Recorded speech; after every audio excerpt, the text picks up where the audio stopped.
In a quiet village where mornings smelled of wet mitti and evenings echoed with temple bells, there stood a small, slightly faded shoe shop, Rahul Footwear.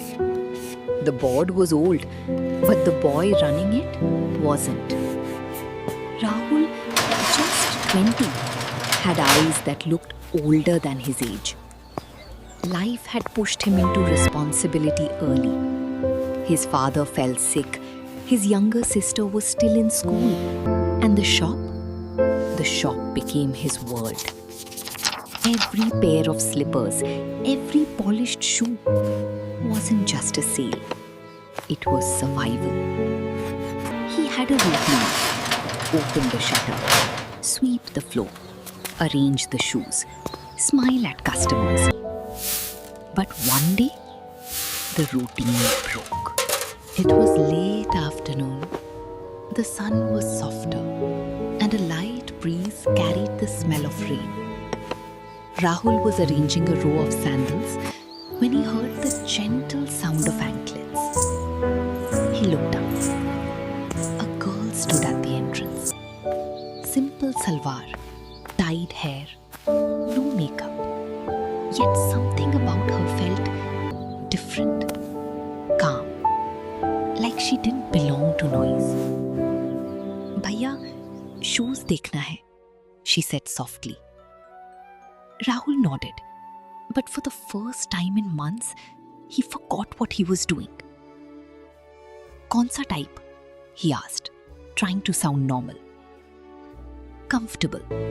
Zyada mehenga nahi," she replied with a small smile. Her name, he later learned, was Anaya. Rahul brought out a few pairs. She tried one, then another. Finally, she picked a simple pair of black flats. As she slipped her foot into one shoe, Rahul instinctively bent down to adjust it. And then, he froze. There was a faint scar on her ankle. Not just any scar. He had seen it before. Why did this happen? Years ago, when he was around 10, there was a girl who had fallen near the village well. Rahul had helped her, tied a cloth around her bleeding ankle. She cried. He tried to calm her. "Dard ho raha hai?" he had asked. "Thoda," she said, holding his hand tightly. That same scar. That same place. Rahul looked up, stunned. Rahul?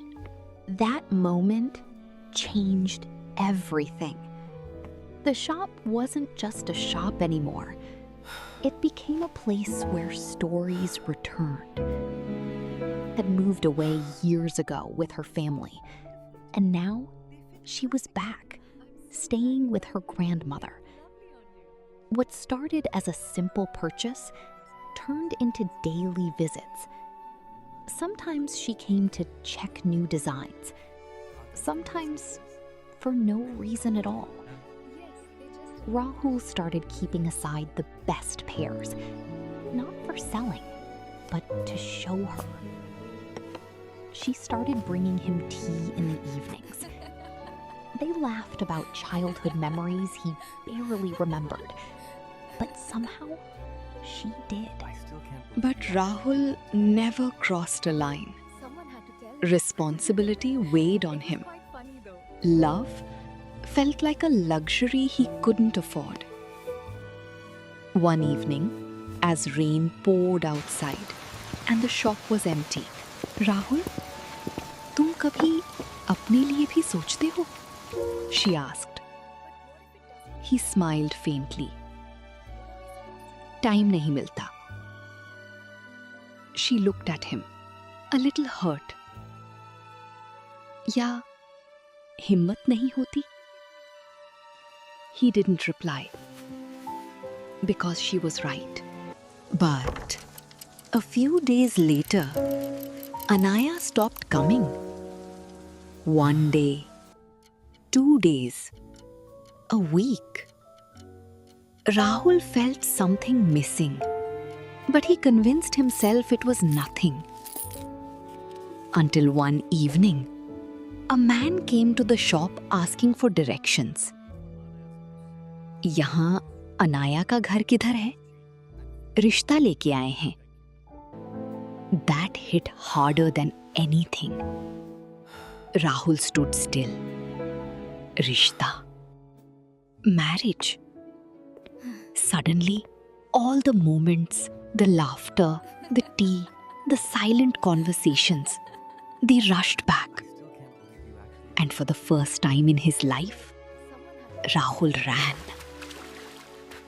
He reached her house, breathless. She was outside, packing something. She looked at him, surprised. Rahul? He didn't think, didn't calculate, didn't hesitate. Mat jao. Silence. Rain started again, soft at first. Anaya's eyes filled. तुमने इतना time क्यों लिया? She whispered. Rahul had no answer. Months later, the same shop had a new board. Rahul and Anaya's footwear. It was still small, still simple, but now it had laughter. She handled customers better than him. He still arranged shoes like before, but now sometimes their hands touched while picking the same pair, and they smiled like kids. Responsibility was still there. Life was still tough. But somewhere between a pair of black flats and an old scar, two lives found each other again. Because sometimes love doesn't arrive loudly. It quietly walks into your shop, tries on a pair of shoes, and never really leaves.